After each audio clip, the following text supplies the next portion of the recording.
So good afternoon, everyone, and welcome to the very first seminar of 2025. I think our speaker today is not someone anybody here needs an introduction to. So thank you, Dr. Shiv Kumar, for agreeing and speaking to all of us on an area that I'm told is something that is it's something that you're very passionate about, and some of us have had the chance to listen to you. So it is on the idea and measurement of human development. And as somebody who has been deeply involved in the preparation and the process, particularly from the lens that IWWAGE looks at, that is gender equality, women's economic empowerment in general, we're all really keen on listening to your experience working on this over so many years and how the processes have developed, what are some of the challenges, and how can we improve measurement overall. And Dr. Shiv Kumar also happens to be IWWAGE steering committee member, and it's the first steering committee member who's speaking today. Okay. Thank you. Thank you. Over to you. Thank you. Thank you. So I don't know how to start. I think I'll keep it a little informal. I have lots of slides that I'll share with you. But just to go back to this idea of human development, it was actually hatched in, I would say, 1988, 1989. That's an important year because Mehboob Haq was in the World Bank and he left and moved to UNDP, a special advisor to administrator. And Amartya Sen had moved from Cambridge to Harvard in 87. And Sen and Mehboob Haq were, they're old Bengali friends, of course, but they were classmates in Cambridge. And Sen would, Haq would always tell us, I was a close second to Sen academically, but they were an incredible group of economists at that time. So it was actually Huck's idea when he moved and he said, by the time the world had collapsed, Eastern Europe had collapsed, the collapse of the Soviet Union, the reunification of Germany and so on. And a lot of academicians at Harvard and MIT and everybody else, the neoclassical economists were going around the world saying, oh my God, this is really an opportunity for us to introduce markets. Because there are three terms that are, one is the markets, socialism, and democracy. These were the three terms of it. So they interpreted the collapse of Soviet Union and Eastern Europe as a vote against socialism and a vote in favor of free markets, which it was not. It was really because, that socialist societies were so equitable, were providing, people are so secure and so, no unemployment, no begging, no crime, very, very safe primary healthcare, school education, may not have had the best medical attention, but really from a poor person's point of view, it was very safe and secure. But then these people immediately said, no, it's a collapse of the state control over resources and allocation, and we will show you how to introduce markets as the way out. But people had not rejected socialism. People had rejected the authoritarian rules. So it was a vote in favor of democracy, not against socialism. But that was the context. So Huck was very disturbed by it. And he said, just going around saying, markets and income and growth will do everything is not right. So he came to Sen and talking for many months. And I was there at Harvard at that time. So worked very closely with both of them. And so that was how the idea came up. Fundamentally, it's a very simple idea. It's an idea that Sen has been talking about for years. And I'll explain that in a second, there's a difference between per capita income or income and income expansion and the actual well-being. They're not the same. So that's the sort of background.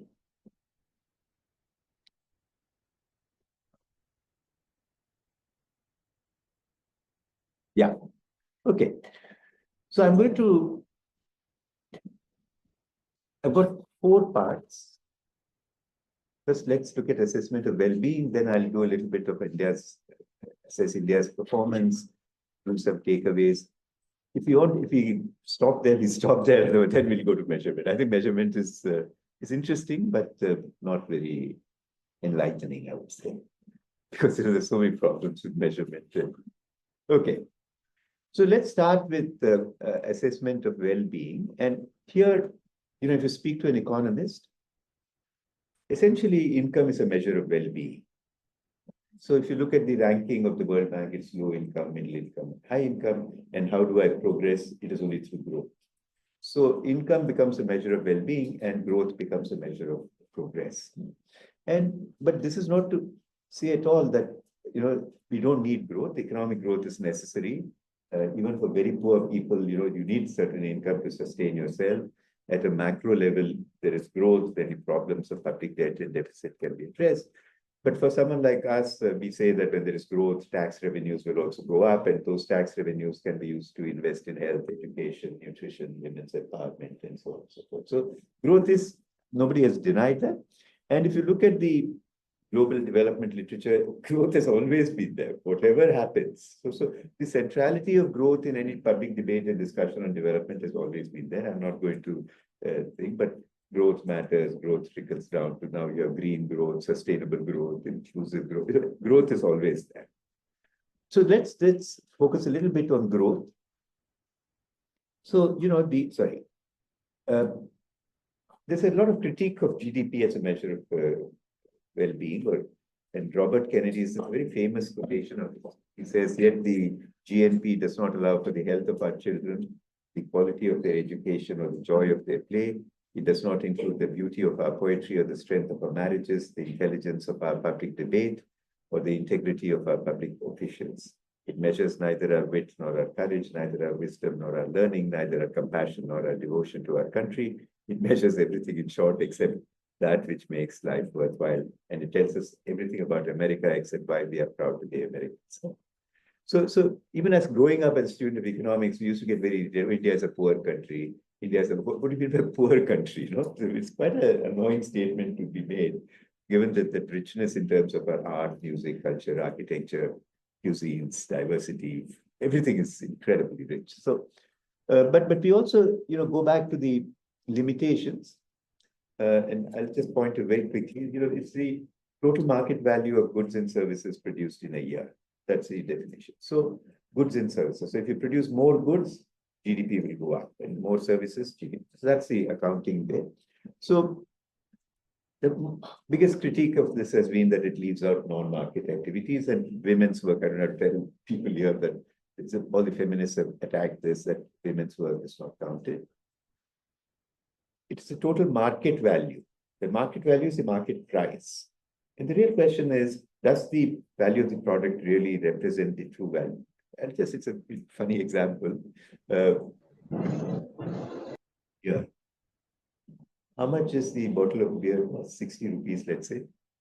What is the main content of the beer? Water. And you ask, what is the value of water that in that beer bottle? It's zero. They don't count for water at all because they just take all alcohol companies just drill water from the ground. It's free. So water is not priced at all. And here we are talking that water is going to become scarce and so many of these products that are up there, the value is not really representative of what it is. Huh? Of course, we all say goods and services, but all these bads. Anyone staunch environmentalist will argue that even cars should not be manufactured because the negative externalities of accidents, traffic jam, congestion, it's too bad. It ignores environmental consequences. That's very obvious. And of course, the last one is this lack sufficient moral and ethical appeal. So for example, Mahbub Haq would always say that any measure of well-being where a revolver is valued 100,000 times more than a liter of milk or a loaf of bread, what kind of a measure of welfare is that? Because you're using revolvers essentially to shoot people or kill people.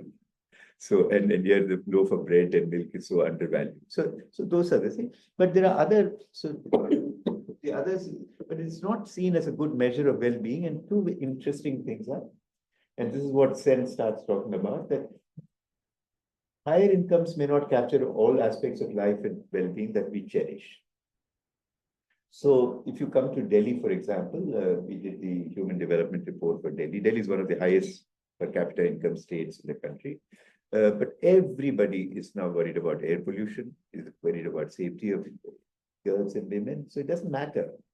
So, we want Delhi to be safe. We want it to be clean air. Those are the concerns, not whether you have highways and you have per capita income. And in fact, this is true of not only Delhi, but most capital cities, if you go to Mexico City, the crime there, or if you go anywhere, it's quite, right? And the second one is there are a lot of conversion gaps between the conversion of income or wealth into well-being. So to just give you an example, suppose you're rich family staying in a rural village in, let's say, Madhya Pradesh, and your child falls sick. And if there is no medical facility, what are you going to do there? Or if there is no proper school, what do you do over there? Or if there's no safe drinking water and you're getting infections all the time, what do you do with your wealth? Or the same story of this, suppose there's a woman married to this very wealthy landlord who owns up 10,000 hectares of land, but she can't go out of the house. She can't invite her friends over. She can't invite her parents over. She wants to take up a job. She's not allowed to take up a job. So what does she do with all that wealth? So in the first case, the conversion of income into well-being was mediated by the state, provisioning of safe drinking water, schooling, medical. In the second instance, it is by considerations of gender. So if you're a woman, then you don't have that kind of liberties that the husband has. So wealth is not, so Sen builds up the argument, really saying that, wealth or income doesn't really tell you what we're doing there on.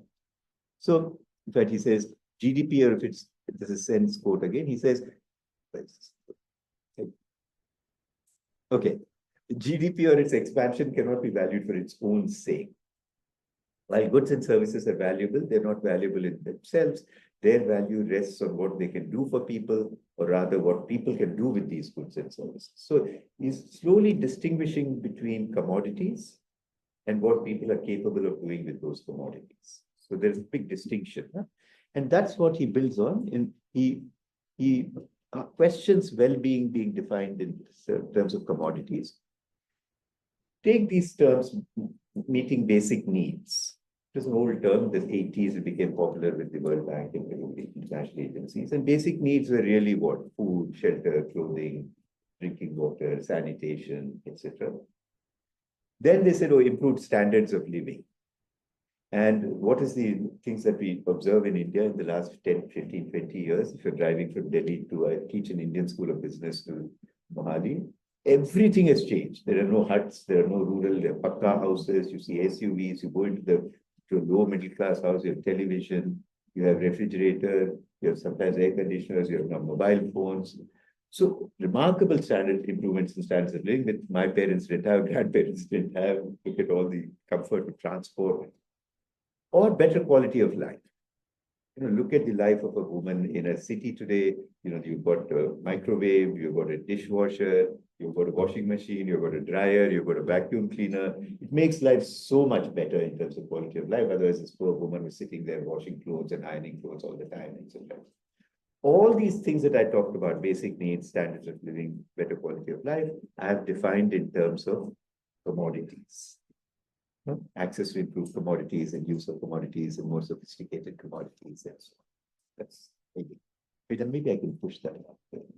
No, I can't. Huh?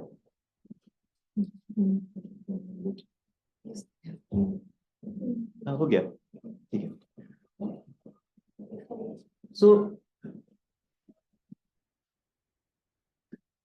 So Sen argues that he distinguishes between means and ends, and he says that commodities are means or income are means. So they have an instrumental significance. With income, I can go and see a movie, I can go on a holiday, I can send my child to a better school, I can go get better.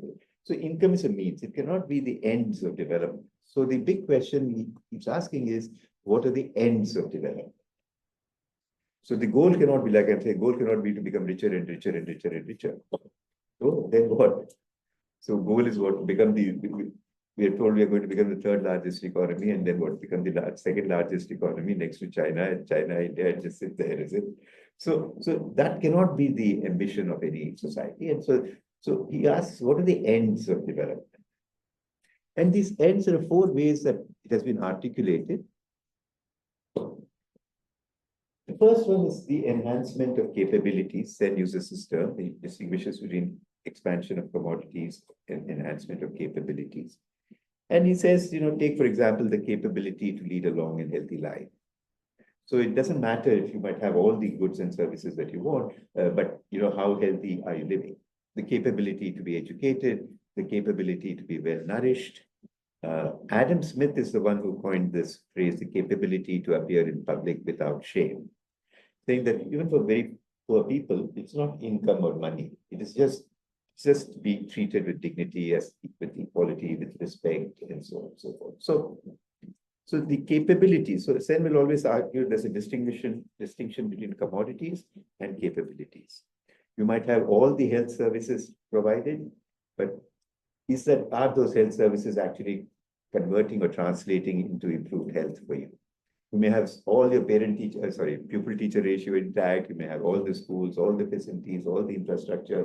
See what I'm saying? I'm doing all the input accounting here. Schools are there, infrastructure is there, library is there, playground is there, transport is there, everything is there. But is that translating into an outcome in terms of enhanced capability, which is your ability to learn and so the first is the enhancement of human capabilities. Second is widening of choices. And, the sense of feeling helpless. In fact, the human development reports talk about expansion of capabilities and widening of choices. And Karl Marx, of course, was a great philosopher, not just a troublemaker for industry.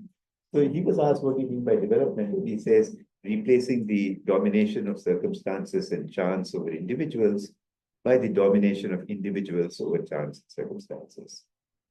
So the last, even I teach in the Indian School of Business, and I ask all those MBA students, you're all IIT engineers, you had a fantastic tech job, why have you come here to do your MBA?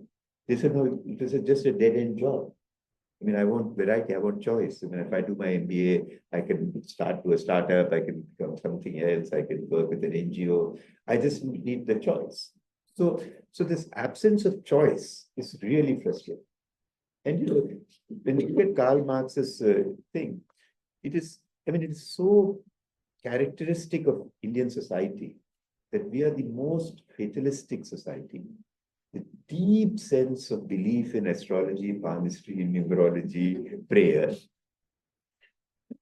So why are you like this? Don't worry. When Mars moves into Saturn, or Saturn moves, you would become Prime Minister of this country.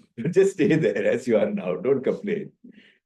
It's really frustrating. We just have so much faith in this that you just don't exercise your own agency. So when you talk to women, what's wrong? Well, see where we have arrived. See what my grandmother was, what my aunts are, and where I am.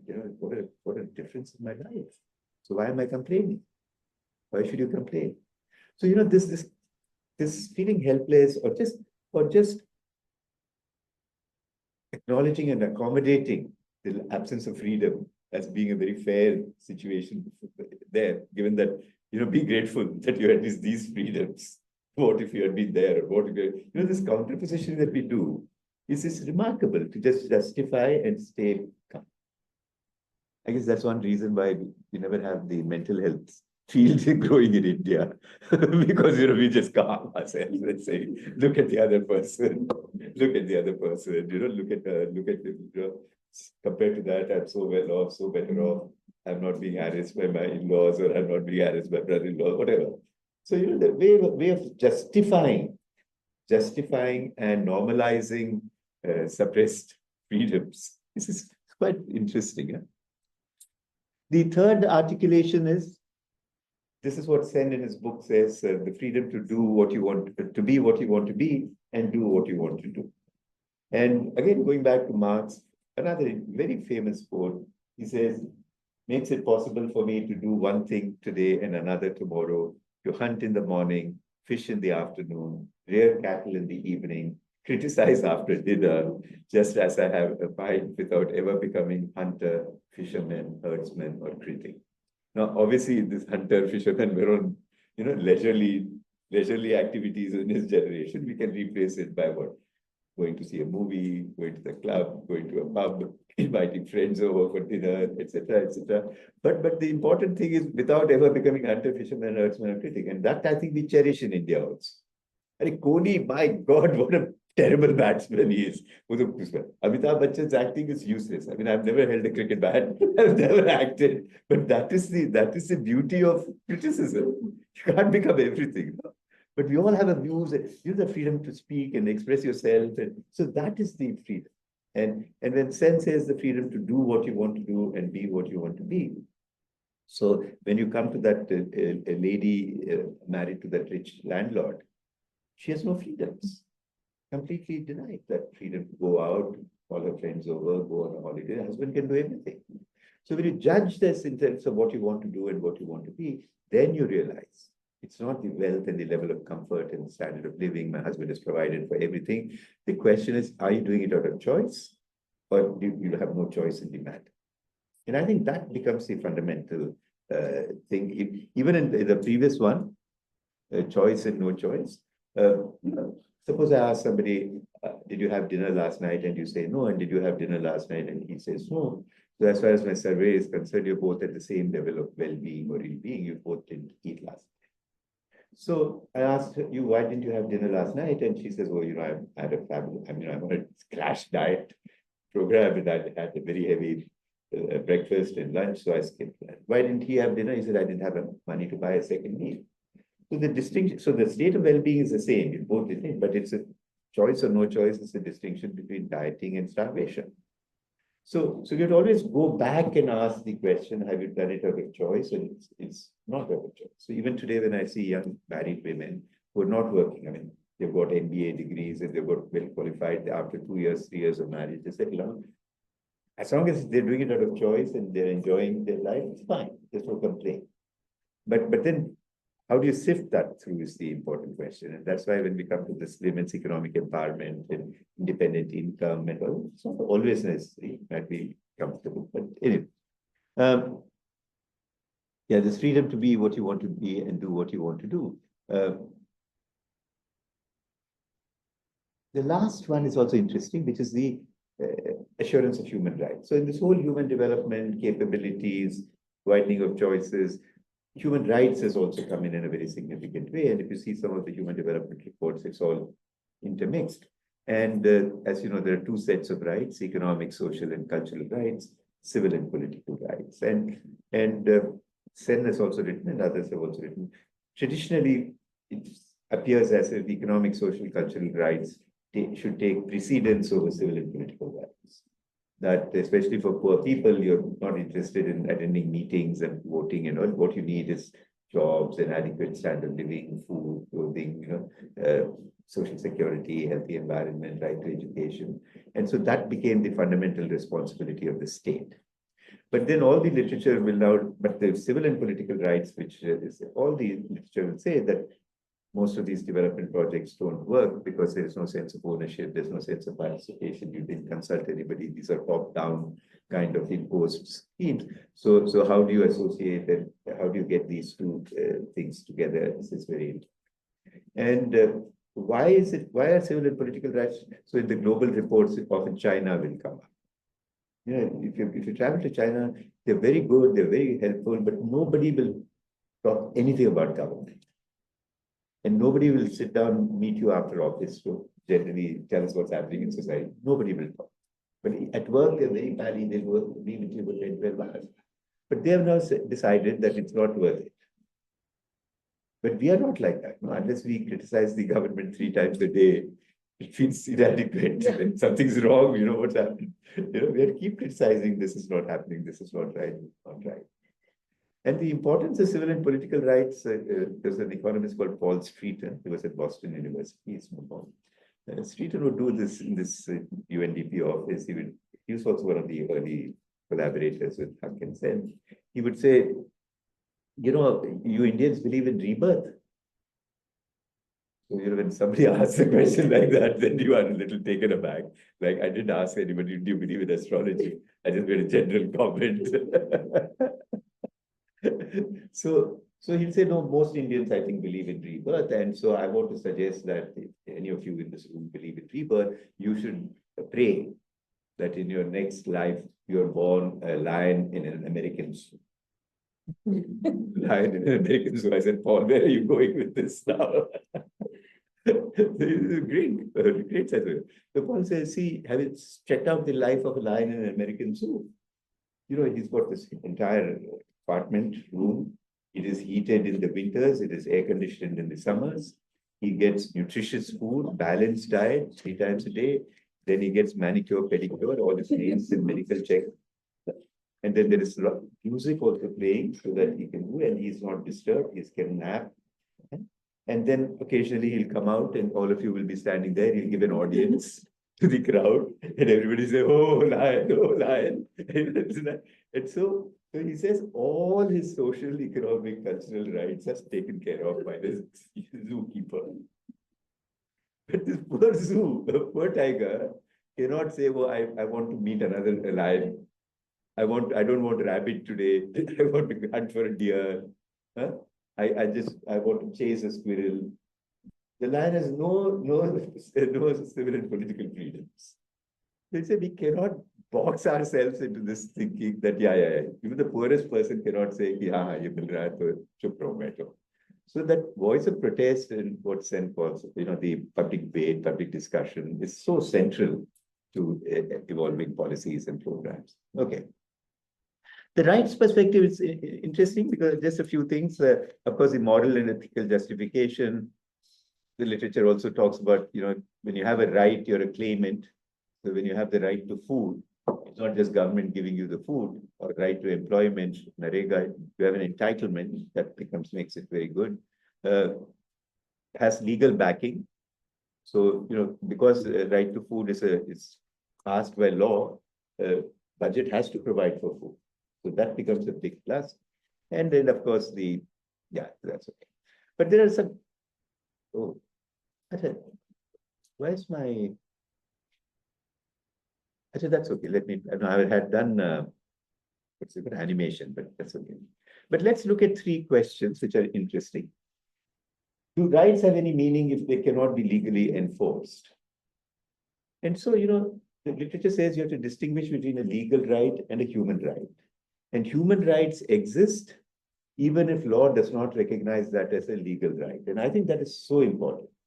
So if you take child labor, only in what, 1976 or 74, the government brought in the Child Labor Act. It doesn't mean that till then, children will work. No. So I think the legal right and human rights exist even if they're not. Does the fact that some human rights cannot be fulfilled today make these rights redundant? And so the literature talks about an unrealized right and a non-existing right. So take the right to education. It became a right to education in which year? 2009. So in 1950, they put it in the directive principles of state governments. So it doesnn't mean that, then they kept delaying, and saying that we don't have the money, we can't make it. Directive principles, they said in 10 years, they will progressively make it, but it took them 70 years. And every time they'd say there is no money, we can't really provide good quality schooling there. So all of us who used to be campaigning for right to education, say if you think education is expensive, try ignorance. You're paying a much higher price for ignorance. And you keep saying, I don't have the money. What is that logic? So, but if it is a law, yes, it is a law. It is not going well the way it is, but at least it's an unrealized. We can do something about it. There's a firm there. And the third one is also which in UNICEF, it used to get, what do you mean children have rights? Can a child say that I won't go to school? Can a child say, I won't read these subjects and that subject, and you're 8 years old, 9 years old? So the government used to keep attacking us. Why are you championing child rights? So the important thing is requiring a person to always exercise rights in his or her best self-interest is not a practical way of thinking about rights and freedoms. For example, you're in a plane. The pilot knows how to pilot the aircraft. You don't know. So you have given your right to survival to the pilot. You're not saying, no, I will now show me the map, I will drive the plane myself. You can't do that. And there's nothing wrong in doing it, right? You go to the doctor and you tell the doctor, listen, this is my symptoms. You treat me, you give the right. You can't self-treat yourself all the time. So I think it's just a foolish argument to make that children don't have rights. Yeah, a child at 8 or 9 cannot decide whether to go to school or not. The parents and the community will decide. So the parents have the right to, that's it. But I mean, these are just arguments that I forget. So these are the ways of defining enhancement of capabilities, widening of choices, expansion of freedoms, assurance of human rights. And Sen says, when he's asked what is development, development requires the removal of major sources of unfreedom, poverty as well as tyranny, poor economic opportunities as well as systematic social deprivation, neglect of public facilities, as well as intolerance or overactivity of repressive states. So if you see the notion of freedom, it's all freedoms, economic freedoms, social freedoms, cultural freedoms, political freedoms. So for Sen, it's a very holistic way, and they're all interconnected. The freedom for you to go to school. Is it a social freedom? Is it a cultural freedom? Is it a political freedom? It's all of the above. It's all of the above. So Sen's view is always much more looking at the person and saying that there are all these dimensions to a person, and all those dimensions should be addressed in terms of freedom. So that's my theoretical part of it, the first one. So just to say that the distinction is between commodities and capabilities. Income is a means, growth is a means, but it cannot be the ends of development. Ends of development have to be measured in terms of what is happening to A, B, C. Yeah? Okay. Any quick questions? What am I going? Yeah. Very small, you were talking about unrealized rights and non-existent. Can you give an example of the non-existent in the previous slide? Like the right to education we were just discussing. There's the right to disconnect that's in Australia right now, which might not feel like for the internet. Right to disconnect? Yeah, so From where? from work and all of that. Ah. So there's a right to disconnect in Australia right now. You can sue your employer if they try to contact you after. Right, but is that categorized as a what is it? What No, is for example, non-existent? the rights of the LGBTQI community. Ah, okay, got it. Till it, I think it is that. So they didn't have any rights till when? Recently. Now. Now also is like this. Yeah. So it doesn't mean that they had no rights. So that's what I'm trying to say. But those people had rights. We have to recognize them as legitimate rights. But law came in that sense. Or Right to drive by any Right country to did not allow women to drive. yeah. So in that sense, unrealized right. Okay. So you now have a framework. So if you're going to judge progress of any society, we are not going to be looking at infrastructure, growth rates, highways, ports, very good, very good. Think all of the above. But we're really going to ask what is happening to people's lives in terms of enhancement of opportunities, capabilities, freedoms, and so on. So if you do a quick stock taking of India, which is what I've done, I always say what you see is not what you get. Because in the last 20, 30 years after liberalization, I mean, the physical transformation of this country is mind-blowing, really mind-blowing. And I mean, unimaginable for what we are seeing today in terms of it. But is that really progress? And that's the whole question of what you see visibly is it what is behind that. So let me start with what are the impressive things. I'm just going to not bore you with numbers, but our growth performance is of course phenomenal, since it all starts with growth, and every time we're caught up with the pre-COVID growth rates, and we're growing at 6.3%, and we grow at 8%. So all discussion is growth. And if you look at the 1950 to 1990, it took us 40 years for real per capita income to double. Then in 18 years, it again doubled. There's a mistake in this number, I'll correct it. It says 999. And again in 17 years. So every 15 years, we're doubling our per capita income. And so a lot of the things that we are able to do in terms of affording things, and it's because of a very, very significant increase in per capita income.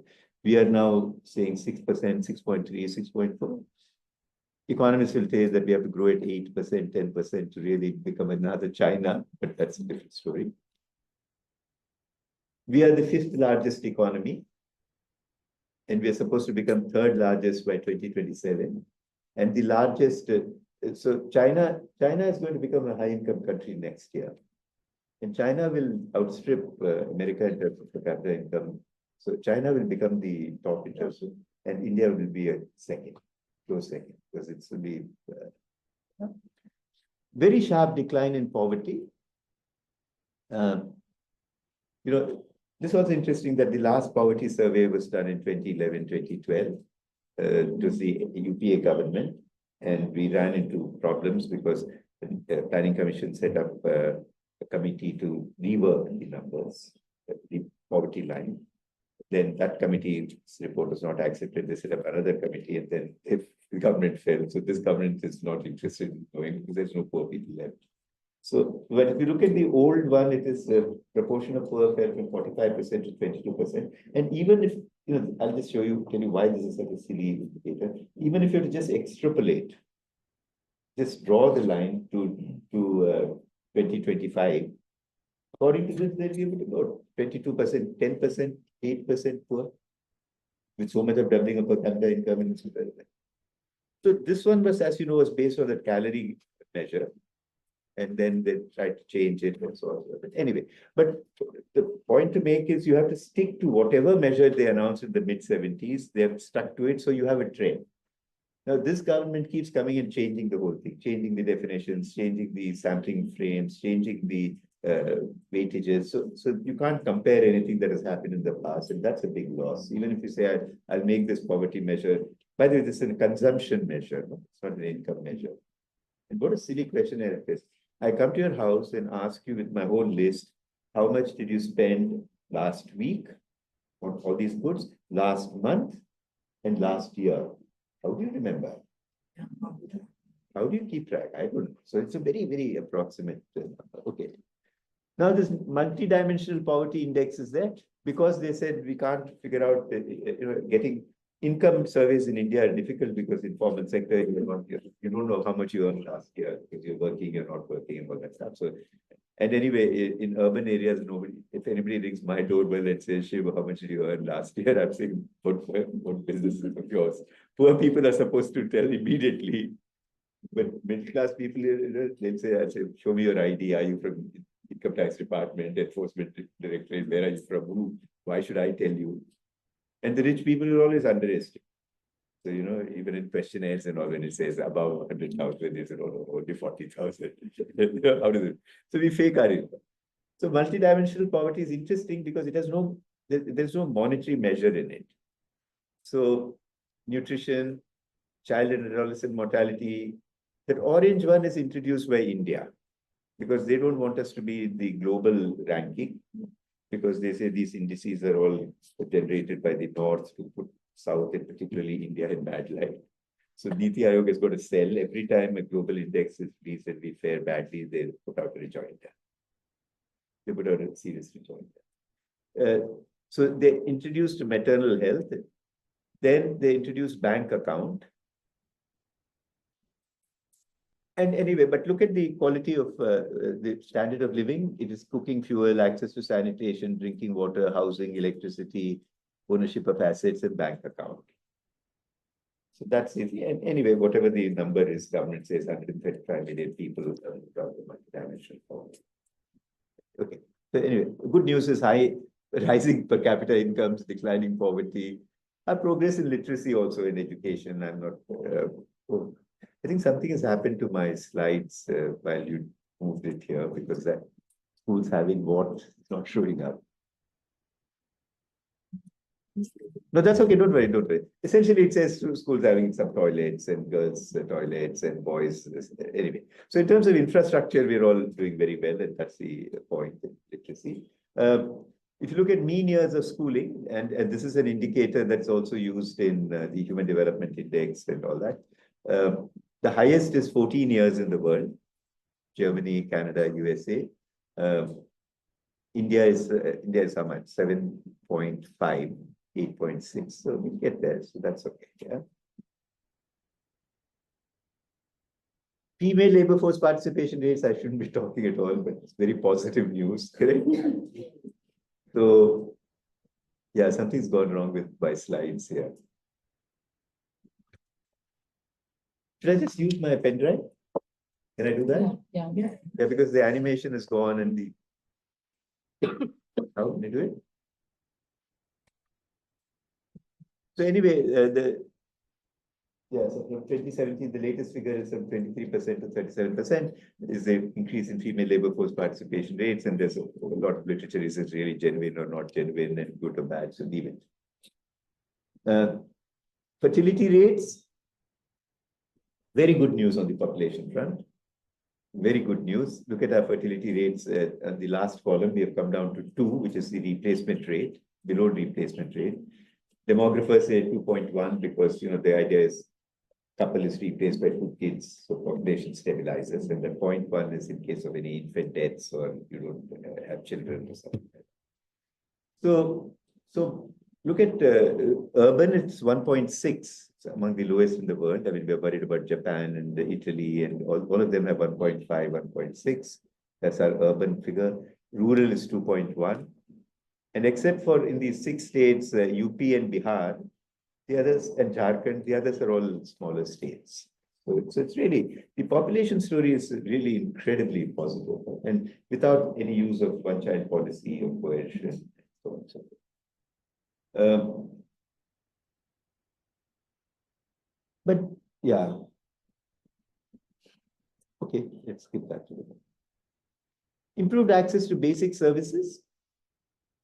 So there are these 2 sources of data. One is, of course, the survey data. And if you look at the electricity coverage, drinking water coverage, according to NFSSY, it's all 97% of households have electricity, 96% in rural, 99%. I mean, quite unbelievable. You can ask me whether it's if 24 hours electricity or 1 hour electricity. Is it uninterrupted supplies? But that doesn't matter. Doesn't matter. It doesn't matter because it's only a matter of time. So don't worry about this because it's only a matter of time. Then 5 years, 10 years, we will have electricity, we will have water. Then the government has got a tap in every home or something. Huh? Sounds like a mantra.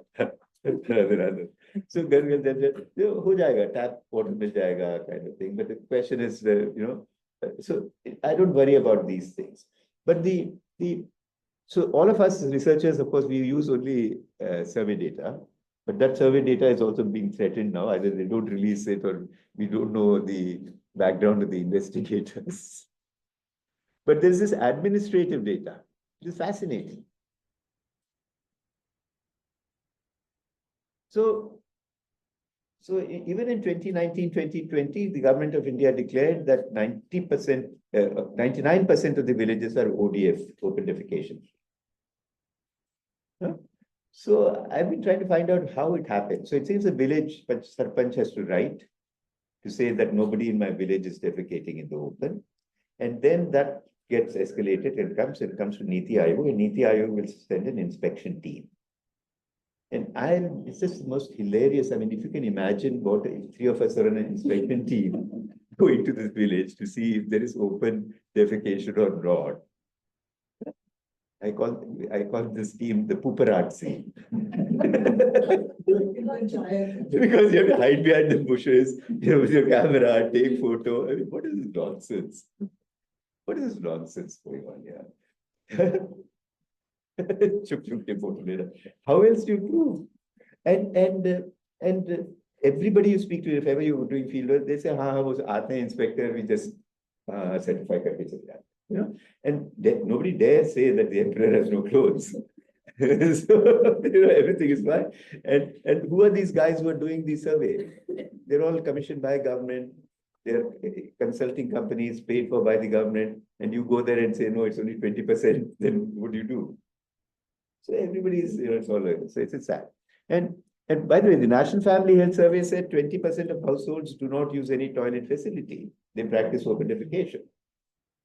That seems closer to the truth.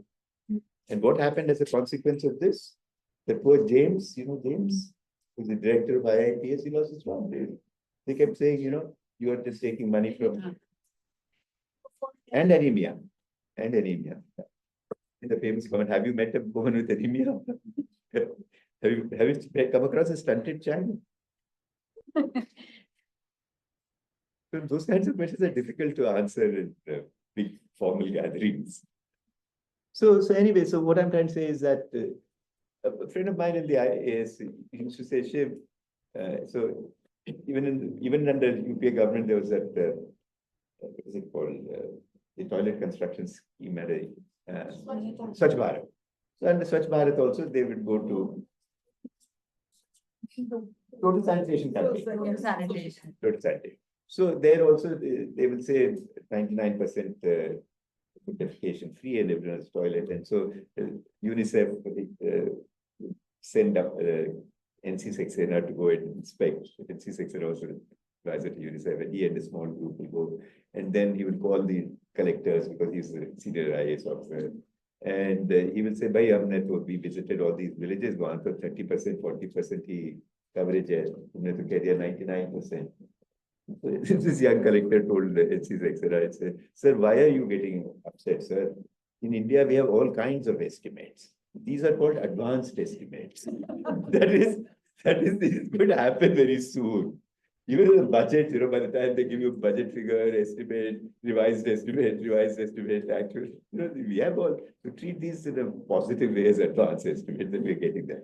So, but that's also the point I want to make, that in terms of commodities, electricity, water, roads, railways, railway station, bus, we are going to get everything. And we should get also in a very happy way. That's in a very positive way. But again, we go back to that old story, but do these commodities really translate into improvements in people's lives? Okay. So just these are mesmerizing statistics, but just if you juxtapose some of it, our income remains very low. I had to produce this graph for G20 because the way we were thumping our chest, G20, look at our per capita income during that year, it was $2,150. And the United States is, I can't see the figure, 75. Today, US is about 80,000 and we are $2,800. So, we are a very, very poor country in that sense. And we keep saying South Africa is 3 times our per capita income. China is 5 times our per capita income. So when you put this in per capita income terms, we are really low income. This is the other one. We are the 5th largest economy in the world. But look at our per capita income, $2,500. The bank's latest report says it takes 75 years to reach a quarter of US per capita income. But I also want to say that we don't want to become an America. Right? So blind pursuit of per capita income is not our goal. So we are good now. So just to say that, to become the third largest is going to be so easy. We are 3,500. Japan is 4,200. Germany. So getting to the third spot is not a surprise. But anyway, how much do Indians earn? This is another interesting table which is produced. If your monthly income is more than 25,000, you're earning more than 90% of Indians. I mean, that is really, really a shocking figure.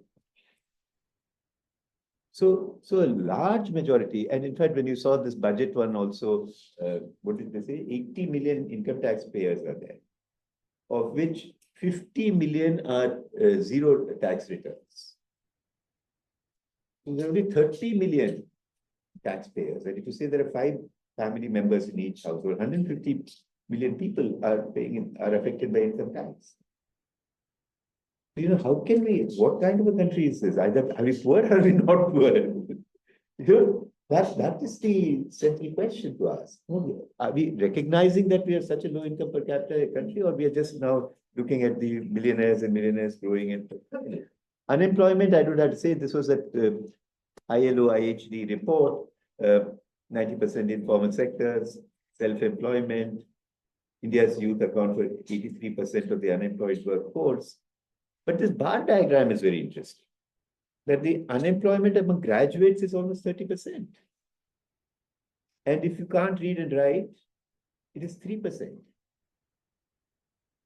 So there's a whole scam, both in school education and in higher education, that you've got some kind of a graduate degree, but you're completely incompetent. I don't know whether I was in that, you were there in Hyderabad for the Indian Society of Labour, Bangalore Indian Society of Labour.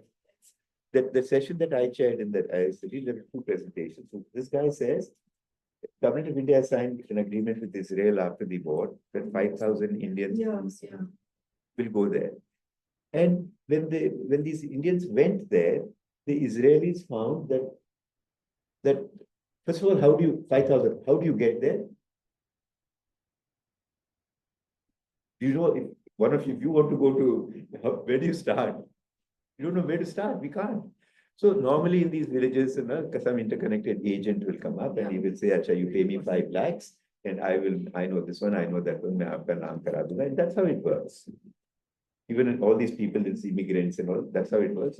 So 5,000 people went there, and then they're finding that they had been promised 1 lakh a month salary, and then this guy is saying that no, you're not competent.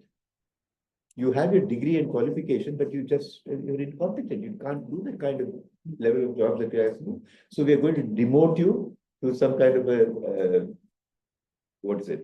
unskilled coolie type work, and we are going to pay 50%. So stay or go. It was the first time I think one thing that Israel has done is right to recognize that the fake degrees and the fake degrees that you take back, put back with you.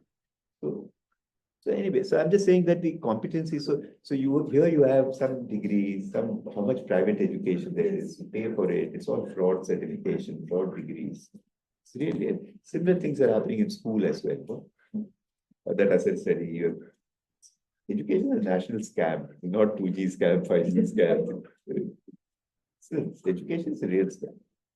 And in India, it's not just, okay. So unemployment. Inequalities, I think we all know that. If you look at child survival, UNICEF always argues that under 5 mortality rate is a much more composite indicator of development than income. Because, what are the determinants of child survival? What does under 5 mortality depend upon? It depends obviously on the income of the household. It depends upon access to primary healthcare services. It depends on access to safe drinking water, proper sanitation. It depends upon mother's education. So several factors go into accounting for this. So they always say that UNICEF will rank countries on under 5 mortality rate. The composite indicator.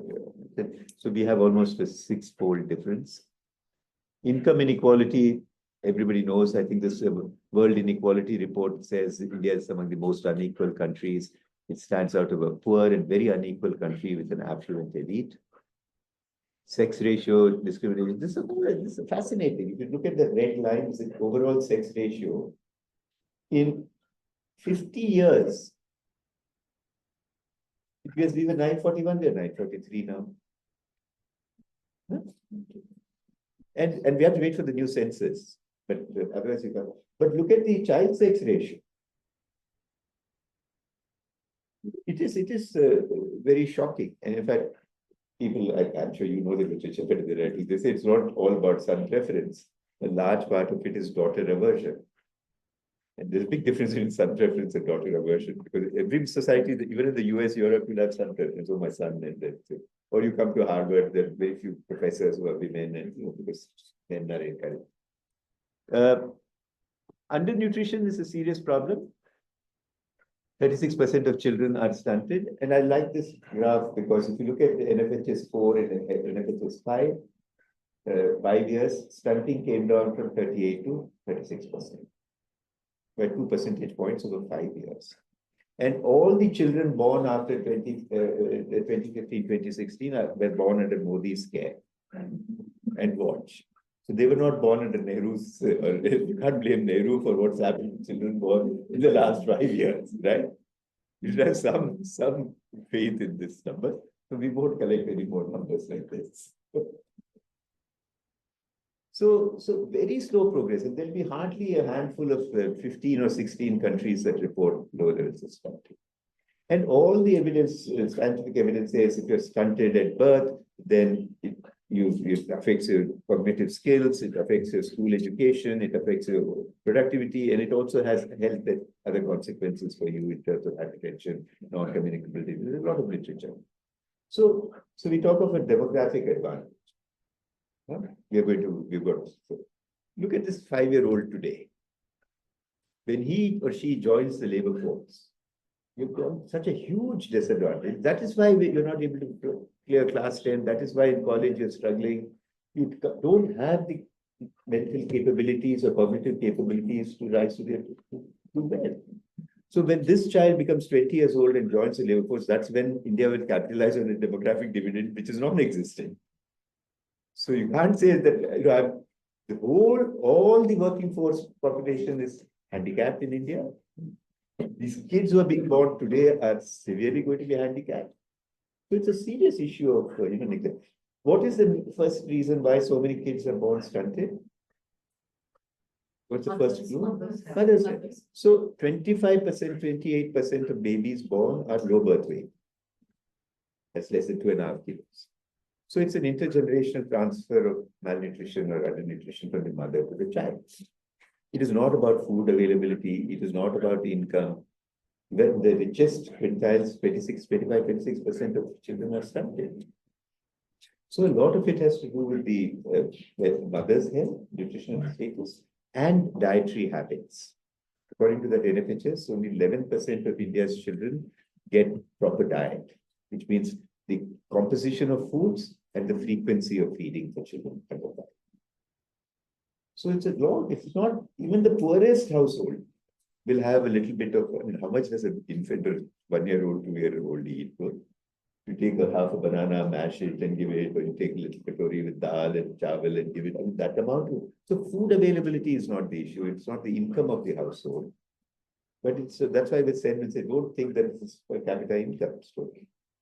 Many sub-Saharan African countries are the same in terms of nutrition. So, then this is, of course, a big irritant to, we are 105 out of 127 of the Global Hunger Index. We don't agree with the index. The indices are biased, and I'll tell you in a minute.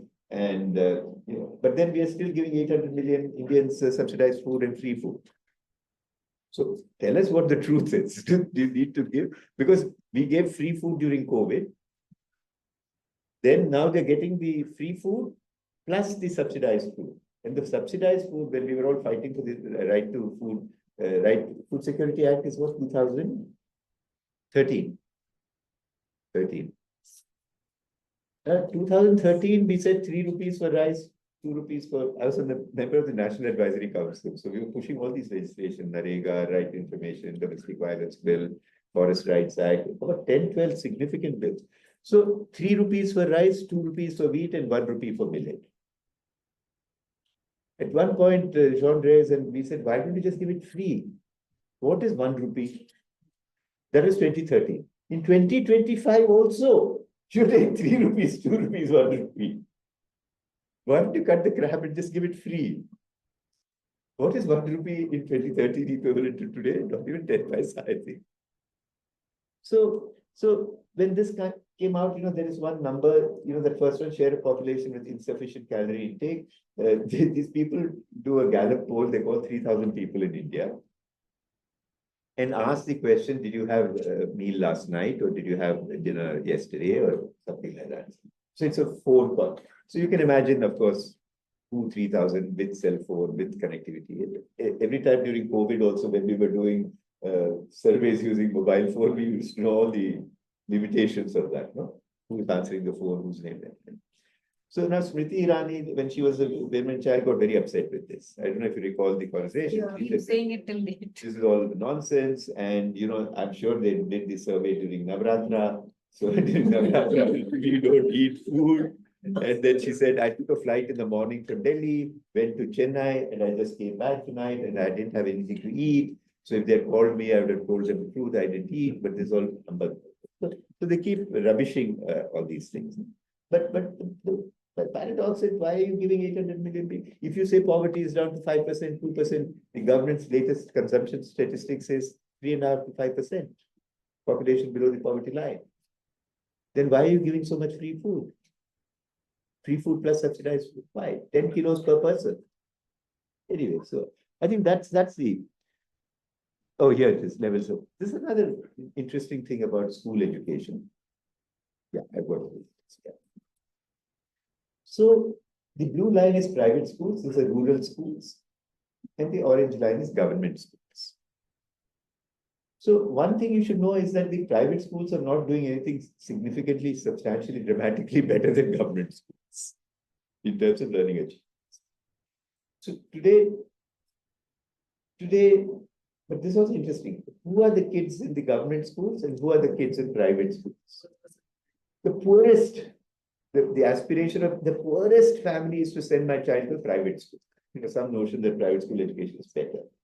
So the kids who are left in the government schools are children of very, very poor families, parents who can't read, first-time school goers, and so on. And so when they come home, there's no support or help. And anyway, their comprehension is limited by undernutrition, stunting. And there you have rich. So that average difference is observable. But something interesting is happening today. So 55% of children in India are in private schools. And our per capita income is $3,000. I'm rounding it out, $3,000. And 50% of kids are in private schools. In the United States, $80,000 per capita income, 10 to 12% of children go to private secondary schools.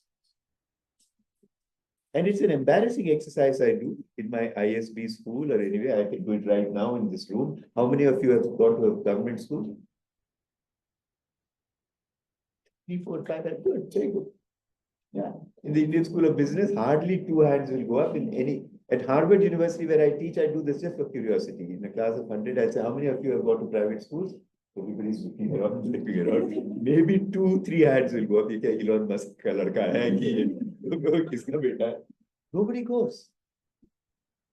So here you have the richest country in the world where the state is providing for free schooling for 90% of the population. And here we have 2,800 rupees, 60% of the kids are going to private schools of extraordinarily dubious quality. Dubious quality. We don't know what these kids are learning. That's what this is happening. But in India, there's another phenomenon. It's not just the tuition fees. School fees, it's a tuition. I ask in America in my class, how many of you have had private school tuition? They just look at, where's this man coming from? Mars or what? What kind of a question is it? And I'll ask you today, how many of you through your school have had some kind of tuition? All hands will go up. You never had. You must be a very bright kid. Hindi ke liye to kya hoga? Hindi tuition. So the amount of money parents are not, poorest of families are spending on tuition. It's not funny at all. And that's what startups are built on these. So for us, the penalty of private school, 60% of the kids are in private schools, private tuition and private school fees. And I keep wondering if we are going to do Viksit Bharat in 2047. What is our goal? 70%, 80%, 90%. The only country in the world that by 100 years after independence has got 100% of kids in private schools. We shut down all governments. Very rural areas, government schools don't function properly. Yeah, there are no teachers. Yeah. I know. The aspiration of a rural woman is just to send her school child to the private school. When the school opens irregularly. Whatever you say, these may be anecdotal, these may be right, I agree with you, but your teacher absenteeism, the highest number I've seen is 30%. But the way teacher absenteeism is beefed up, you think 80% of teachers are missing. No, but there's something interesting happening here when we talk about kids in it's called the class struggle within the class. So in the good old days, the teacher was this humble school teacher, right? With simple, he comes and he teaches. And in the audience, in this, the kids are all kids of very influential people. The zamindar and the sub-collector and the collector and the policeman and the elected. So there's a whole sense of accountability because the children belong to very affluent elite families and so if my son is not doing well, the assistant collector will come and shout at me, what are you doing? You're not teaching well, I'll have you transferred. So today, what has happened in a village?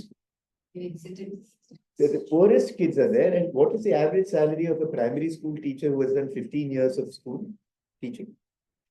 80,000 rupees a month.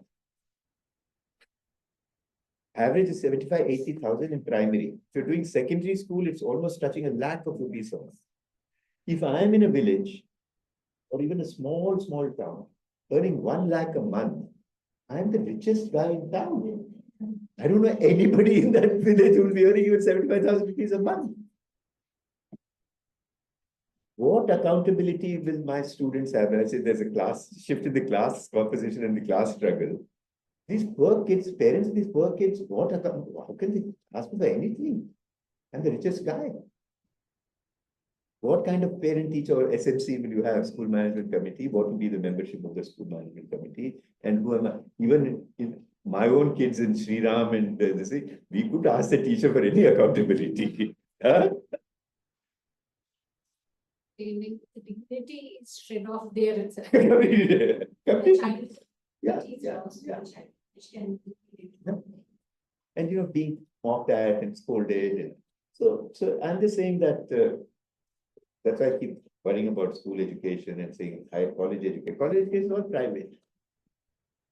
If anyone says I've gone to a private medical college and I'll be a doctor, I'll say thank you very much. Show me the degree in which college. Really, we can't believe in private sector. Take private liberal arts schools. You will count Ashoka, you will count Kriya, you will count Flame, you will count Gopi Jindal. Then Punjal, 6, 7, 8, and then you will have lovely professional university. Some digital academy somewhere. So, we're struggling. We're struggling with education. So, and huge fees. Yes. Huge fees. So we're really stuck in this. Ashoka was very expensive. Right? Every one of them, everyone. And they get it to one certain class. Yeah. So the just looking ahead, if we don't track this thing about what is happening in education, both school education, are we going to close down the government schools, or some government is saying, okay, listen, I have decided now. Kerala government decided when they found a huge exodus of children from government schools to private schools, they've reversed it. I visited tribal schools, residential tribal schools in Kerala. They were fantastic. Two things were happening: no English and no Wi-Fi and computers, and they have screens as big as this in classrooms in tribal schools. They're all coming. Even the Anganwadis. Even the Anganwadis, yeah. Okay. By the way, I just want to. I think it may come up later. Let's see. Of course, women are not sufficiently empowered. I think I'm going to skip this whole thing. This is very interesting. Only 19 countries out of 176 report lower female labor force participation rates than India. Most of the other countries are Islamic countries. That's not surprising. This is the male-female labor force participation rates. Huh? So 42 percentage points, even if after taking 37. Whatever the 37 number is, because the big difference between ILO and this is we include Narega workers also. 100 days if you worked, you would be considerable. Anyway, let's just skip all the why is it all the it's all India also. Where is India stand? This is an interesting table. So we are low middle income. So we are $3,000. So we're somewhere in the middle of that, low middle income. We have to then finish and come to upper middle income and then go to high income. So we have a long journey. This is an interesting, very quickly, I don't want to waste time, that if you look at per capita income, life expectancy at birth, under 5 mortality rate, with the exception of Pakistan and Afghanistan, every other country in the region has a higher life expectancy at birth and lower infant mortality, under 5 mortality. So we may be sitting here and shouting, Bangladesh is useless, and Nepal is in crisis. Sri Lanka, the mortality rate is 7, Maldives is 6. Maldives is fascinating. There are some, 150,000 is the population of Maldives, and they're all on small islands. And I did the first human development report for the Maldives. So I went there, and in my stupidity, I said, I'd like to do a field visit. There's a number of fields here. I said, we will arrange a sea voyage for you. And the sea voyage will be from small island, mid-sized island, large island. I said, okay. Then I said, will a vehicle meet me at the airport so that I can, they said, no vehicle can reach because it's an island. I just told you, airport is on an island. So you come out, there'll be a ferry and you take that ferry and you cross and it's $1, you pay and right as you get out the ferry, the hotel is across. So then when traveling, suppose you're a woman who's getting labor pains. In that small island, there is a fantastic primary healthcare center, there's a fantastic school. All managed by Malayali doctors and Malayali school teachers. The remote is, I mean, you're marooned actually, literally marooned. What do you do?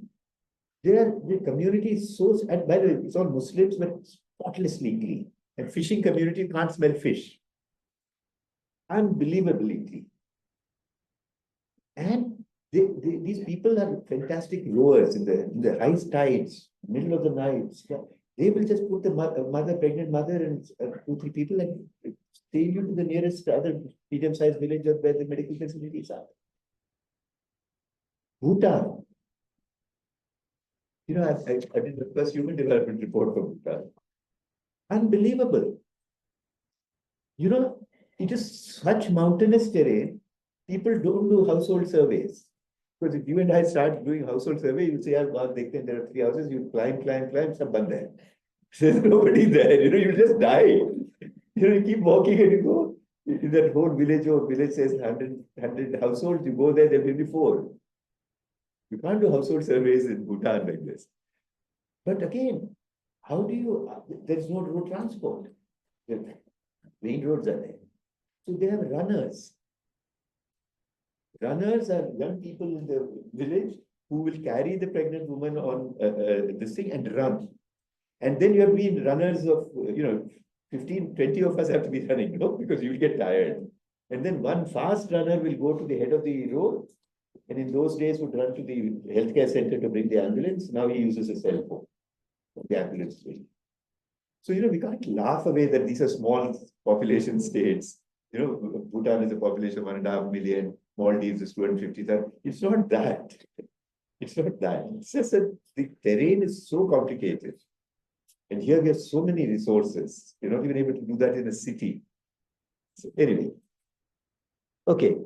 Pollution, we won't stick there. All these indices, let's skip. So what I'm saying is that, what's holding up India's progress? I mean, we saw all these good sides, the balance sheet of development. So essentially, we are saying that this growth has not translated into benefits for the majority. And I think that is the crux of the problem. So we're just so mesmerized by the quantity of growth. So the literature actually talks about these types of growth failures. Jobless growth, of course, is a old term, which we are experiencing. So much growth is there, but no jobs being created.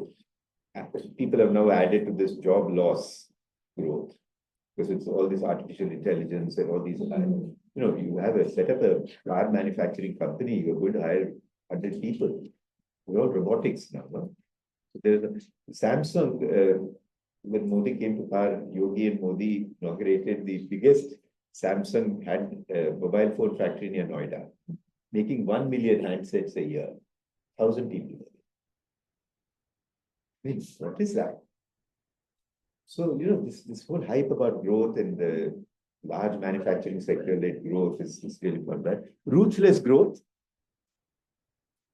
Fruits of economic growth benefit mostly the rich, leaving millions struggling in ever-deepening inequality and so on and so forth. Nobody is even talking about COVID, what happened to immigrants, where have they recovered? Nothing, it's all growth, fine, back on track, 6.3%, 6.4%. But the amount of debt and despair in those families is still here. Voiceless growth was for China, North Korea, Myanmar. But if you come to India also, what people need and what the political leadership promises and what is being done is so different. I mean, in Delhi, everyone is clamoring for clean air. People want good schools. I mean, the poor, I should say poor, we should remove that poor, because the Aam Aadmi Party, Kejriwal, at least did something for schools and mohalla clinics and so on and so forth. Whether they were good, but schools, I think, were recently got back for, but didn't get elected. So how do you get people's voices and priorities articulated. And now, of course, this trend is to give cash back out everybody. And that cash transfer also is fascinating. Seva and UNICEF, we did a cash transfer project, RCT, in Madhya Pradesh, I think. Let's not do it in Gujarat, in Madhya Pradesh. And they found that people benefited from and it was universal, unconditional cash transfer. So initially, many of the women from middle class families in that village would not sign up. But after 2-3 months, they said, yeah, 300 rupees free will have to give everybody was said. We also, everybody signed up. So they were using, they benefited, and of course they'll benefit. And what were they using the extra cash for?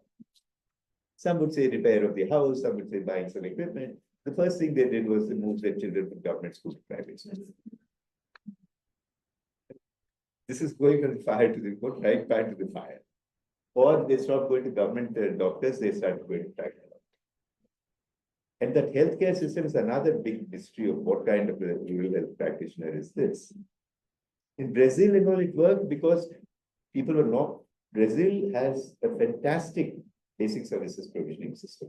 They have excellent schools, they have excellent healthcare system, but people are just culturally not inclined to use it.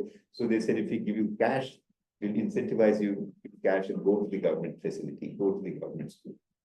But here we don't have that confidence to say, go to the government school or go to the government facility. So just giving cash and going to the private sector to buy healthcare and buy education is just pathetic. Anyway. So that's why I said, what is the role of the private sector, state, and role of the private market? They're completely confused. 2/3 of the healthcare today is the private sector. Again, I'll ask the question. Every time public-private partnership, in Bombay, I read some 5 big government hospitals are being given away to the private sector to run and operate and manage. A lot of protests. So more and more private. So 2/3. Is our goal that by 2047, 100% of the private healthcare will be, or 90% will be in the private sector? There's no country like that. And what is this private sector in India? Amartya Sen says, the poor Indian is caught between quackery and crookery. I mean, in the surveys, if you see in the census, he says, I'm a medical practitioner, I'm a doctor. He doesn't even have a high school degree. And so what is this healthcare that you're talking about in the private sector? And even the high-end hospitals, even if for you and me, we have to be extremely careful. Forget about lack of insurance. COVID really taught me a lesson. We had 2 lakhs insurance coverage between my wife and I. Then we heard that everybody goes to hospital, it's 15 lakhs per person, 18 lakhs per person for a week stay in the hospital. And now try at my age, after 60, to get insurance policies. My premium is huge and my earning is coming down progressively. Then I look at this and say, whose problem is this? We have a national health policy. Stupid policy. What is it? It says for the poor, we will give them the PMJAY and okay, the insurance. For some very privileged civil servants and judges, we have the CGHS. But for the rest of us, we have to fend for ourselves. And what is the good news or bad news in the medical field? That the next big revolution is going to be in medical technologies. Ispe to bahut ho gaya. Ispe phone, we never thought. On a phone, we'll see a movie, we'll see emails, we'll send messages, we'll be reading news. No, we'll do banking, we'll do railway tickets. We never had any idea of what was coming in this smartphone. Next is medical technologies, gene technology, biotechnology, robotics, immunotherapies. They are going to find solutions for everything, and you're not going to die till 120, 130. All of you young people, your life expectancy is going to be 120, 100. You're not going to die. Unless, of course, bad air pollution and all the climate change all kills you on the way. But who's going to look after you? So it's not a poor person's problem at all. In fact, schooling is not a poor person's problem. Schooling is our children's, grandchildren's problem at this point in time. So we are just really in a desperate state, not knowing, and we have all left it to markets. And any basic economics student will tell you, in healthcare and school education, private markets are not the solution. It's just stupid. In healthcare, we call it asymmetric information. Because perfect markets are competitive and efficient because the product is known, everything about the product is known to the buyer and the seller. So today, when you go out to internet shopping or online shopping, all the specifications of the Sony TV are given. You can put it next to the Philips TV, next to the Tata TV, and then you can check and you can, what dealer is selling at what price, everything. So that is perfect product. But in health, there is asymmetric information because the doctor knows more about what is wrong with me than I myself. So I'm completely at the mercy of the doctor. If the doctor says, do all these tests, get a brain scan done, get a tumor scan, get this scan done, you'll have to do it. The potential for exploitation and therefore the reliance of private medical insurance. It's the only country that's doing it is, I think, America, not anything. Otherwise, it is all state-funded, tax-paying, out of tax money, state-funded, public sector-led healthcare system. So in a country where a public health system, public spending, no, I don't have. Yeah, public health spending has been stuck at 1.3, 1.4% for 20, 30 years. It's providing school education. Kari Commission in 1968 said you should spend 6% of GDP. We're still stuck at 3% for all of it. So it is really, so really ask the question, what are the roles and obligations of the state? And I think that much of what the problems we see is this. This is an interesting one that, expansion of social opportunities and expansion of incomes go hand in hand. Can't have one for. So look at this table, which is quite interesting. So I put the Kerala, Tamil Nadu, Maharashtra. For very obvious reasons, I left out Gujarat. And the low income states are Bangladesh, UP, and Bihar. So look at the per capita income of Bihar. This is real per capita income, 60,000 rupees. And all of those, Kerala, Tamil Nadu is almost 5 times higher. Okay. But then you juxtapose it with the social indicators, life expectancy at birth. This is shocking. One Health, the government has got some One Health program. I'm all for One Health, but reduce the life expectancy at birth, female gap from 11 years gap between Kerala women and Madhya Pradesh women. What One Health are they doing? I don't know, maybe digital or something. Under 5 mortality rate. So everything goes, this is a famous multidimensionally poor, that NPI. Look at Kerala, Tamil Nadu, Maharashtra. So essentially, what should we do with Bihar? What should we do with UP? I mean, Yogi is again talking the Modi language. We are going to get foreign investments, we are doing infrastructure development, we are doing this, we are building roads, we are building bridges, we will open new railway stations. That's not going to help. What they have to really focus on is improving health, education, nutrition, schooling, and if that the big moves. Just to think doing one will solve the other. We are stuck in this whole unemployment and youth unemployment because we're not doing anything of that. Okay. Okay. So, this one is a very nice picture. And difficulty, and then this guys come in the middle. But You can minimize that. Yeah. And move it also. And move it also, yeah. Yeah, that's right. That's what I mean. Yeah. So these are quite interesting, these pictures. Again, what you see is not what you get. Okay. Yeah. So, okay. So essentially, again, going back to the original formulation, if you are going to be focusing on commodities, infrastructure, income, kind of flows, about their bearing, etc., you're going to be completely misled by what is the reality of the ground in terms of opportunities, capabilities, and we ask how that's the. Let me summarize. I think I'm summarizing this. What is the implications of a human development approach? We distinguish between poverty of incomes and poverty of opportunity. So, because income poverty, suppose someone is earning 15,000 rupees a month. Why is that person earning only 15,000 rupees? So income is an outcome. And what is it an outcome of? Then you will say that compared to my child or compared to me, This guy didn't go to the same kind of school, didn't have the same access to healthcare facilities, didn't have the social capital, didn't have the connect, didn't have influential parents. But all that matters. So you can't just, you have to understand why someone's income is low, and then you identify it as the poverty of opportunities. So we always focus on the poverty of opportunities, and this economists always say, oh, high income inequality, but you ask an economist what level of inequality is acceptable. Nobody is saying we want everybody in this room to earn the same salary, that means equal incomes. No. But what level of inequality is acceptable, we don't know. But then everybody understands inequality of opportunities. So focus on the inequality of opportunities. Why is it that if you're born in rural versus urban, Madhya Pradesh, born in Madhya Pradesh, born in Kerala, what is happening over there? How do you equalize the enabling environment around you? So that's the.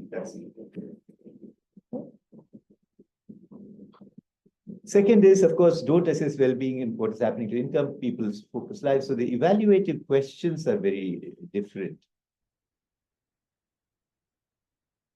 So if you're doing any kind of intervention, or my income generation program has been a big success, people's incomes are, farmers' incomes are doubled. But that's not what one asks in a genuine question. You have to ask what's happening to people's freedoms or women's freedoms, what is happening to opportunities for their children, are people feeling safer and more secure? Has growth reduced discrimination in society? Have interventions benefited the most? So in terms of the evaluative, there's a whole profession called development evaluation. The thrust of the development evaluation has been, we're not doing project evaluation. Project evaluations, you may say this road project is a success, this housing project is a success, this is no. But if you're doing development evaluation, you really go behind the capabilities of this human development framework and ask a more leading question. That's one. Second, higher incomes do not necessarily translate into enhanced capabilities. And this is what I'm telling you. And I want to show you a good example of Gujarat and Jammu Kashmir. Okay. Now, if you just look at per capita income, what would you say? The narrative for the traffication was correct. Development has bypassed Jammu Kashmir. Look at their per capita income, $100,000. Look at Gujarat model, 213,000, twice the per capita income of Gujarat. And so, we should all follow the Gujarat model, and that's the new way of doing things. That poor Kashmir, terrorism, infiltrators, bad terrain, disturbed schools, shut. So the income wala would have stopped over here and said, let's go home. We buy this one. But now look at this. Look at capability to lead a long and healthy life. And I've picked two indicators: life expectancy at birth and under 5 mortality rate. In fact, I think we have 2016, 2020 numbers. I'll take it. But even now, look at 4 years more life expectancy in Jammu Kashmir. So look at under 5 mortality rate, which I've been arguing is a composite measure of development. It tells you much more about what is happening to families, freedoms and agency of women, healthcare. 19 and 38. Look at immunization coverage. With all the snowfall, terrain, infiltration, army, they got 86%. But the state with the highest immunization coverage today is Odisha. Yeah. But so when you look at this indicator of capability to lead a long and healthy life, we need surrogate indicators, and the indicators are used life expectancy. Let's do this one. Capability to be well nourished.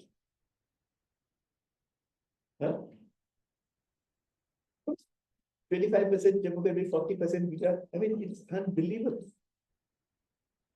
And if your BMI is less than 18.5, then you're supposed to be thin and unhealthy. 25% of women in Gujarat have a BMI below normal, and it's 5% in Jammu Kashmir. So this whole capabilities way of looking at it is to say that don't get carried away by per capita income.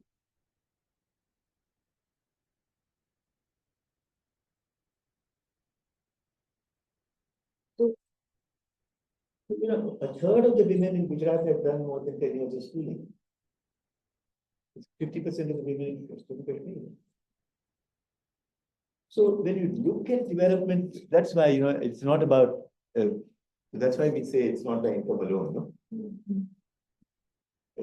There are lots of factors go into it. And so one has to really, when you're judging development, judging progress, we have to put these capabilities under the lens and not just get carried away by per capita income. Yeah, Gujarat's per capita income, I think the latest figure you were saying, it's close to 60 to 75. So, yeah, it's close to 60. That won't make any difference. Okay.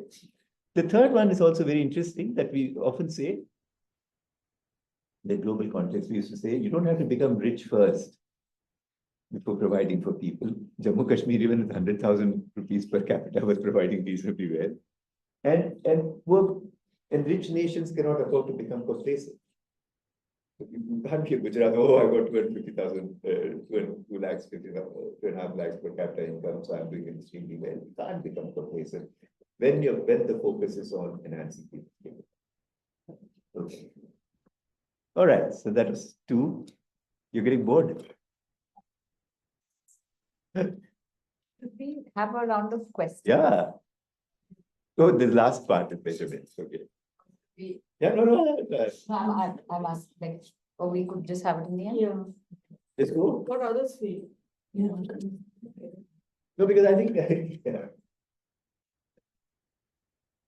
So we finish the last part and then move to Yeah, questions. but I'm also easy. If you want to chat, we can chat. Yes. No, but I think the message I was really conveying is that when you're assessing development, don't go by monetary measures, per capita income growth, look at capabilities. That is, so if suppose I'm earning 15,000 rupees and he's also earning 15,000 rupees, you can't say they're at the same level of well-being. Mm. Why am I earning 15,000? Because I'm very well off and my goal has been to volunteer with the NGO that is saving stray dogs. So I don't need the money. So I do what I want to do, and I enjoy doing it. And you ask the other woman, why are you earning 15,000? She say, I'm British. I'm alone. I've got 4 kids in the slum, and I do this Hadukocha farm in 5 houses, and I barely make 15,000. So the income comparison is useless because they are both earning the same income. But the circumstances are very different. No, you have no choice, and I have all the choice. So I think that is the element of your reasonableness. Okay, let me do measurement. It's quite boring, huh? But you're all very quantitatively. I'll say. So if you look at the Human Development Index, so let's start with what I was saying. So the concept of human development is borrowed from Amartya Sen, and Huck took it on and started writing and speaking the language. And then Huck said we need to measure human development. Otherwise, they'll say it's all very philosophical and we don't know anything, and we have to measure. And Sen and Huck had big fights. Friends say, no, you cannot measure anything like human capabilities and freedoms because I'm talking about political freedoms, cultural freedoms, social freedoms. How can I reduce everything to one number and give it to you? So Huck kept arguing. He used to say that no, if we want to dislodge GNP per capita as a measure of well-being, then we have to have other parallel indicator. However crude, GDP per capita is very crude because the whole measure is flawed. So what if my HDI is also flawed? So just give me also an index. So Sen and Sudhir Anand has produced. So ultimately Sen gave in. But the thinking process is very interesting. So he says, let's take 3 dimensions. Now, if you go to a Niti Aayog index, or take the SDG index, or what, 17 dimensions with 500, it's useless. So he says we have to focus on 3 very critical capabilities. And the first one is the capability to lead a long and healthy life. The second one is the capability to be well educated, of knowledge.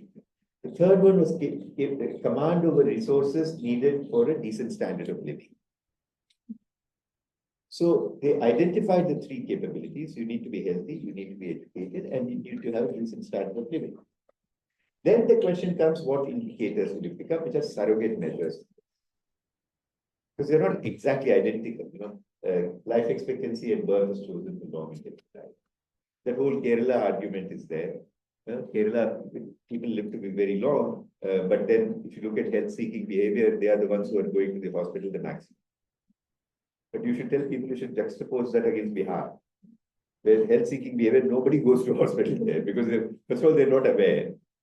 My chest is paining in Kerala. After 2 days, I'll go for a checkup if the pain has not gone. Kerala, Bihar, UP, they'll do this and keep going. Just the awareness of what is health makes you go to the doctor to get an opinion. So that's that. So they said, okay, the Kerala people live long but lead unhealthy lives. So that's it. We did not include under 5 mortality rate because that will be double counting. Yeah, because life expectancy includes that. So you have to be careful that there is no double counting. Knowledge, I mean, these are the best. The education indices are very weak, but these are the best. These are projected numbers. And the per capita income, the purchasing power parity adjusted per capita income was for. Okay? But just to say, any index that you're constructing, I think you have done the adaptive human development. If you want to add, I would not push for more than 3 or 4 dimensions. Then it becomes 4 dimensions, 16 indicators, then you don't know what is happening. So limited number of dimensions. Pick your surrogate indicator and justify it. They all must be outcome indicators. For example, in health, I cannot put a percentage of children fully immunized. I cannot put women accessing ANC services. Those are all inputs.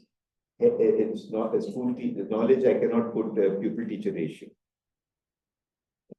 So it has to be outcome. Very clear.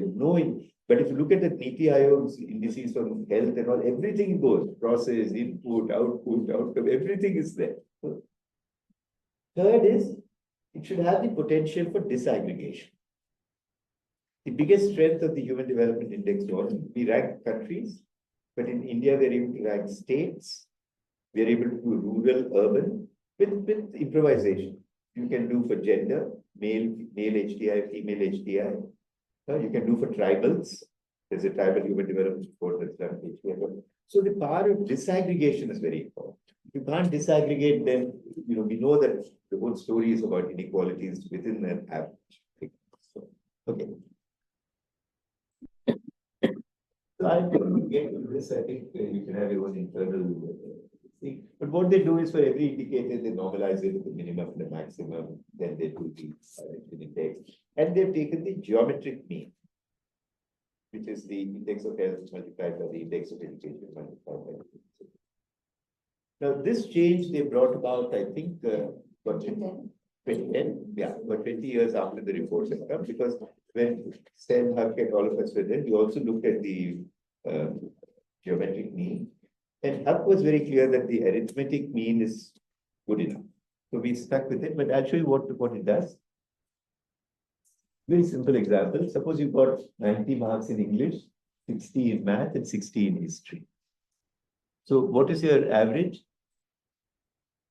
90 plus 120 plus 90. So you know what your average class will be, no? Correct?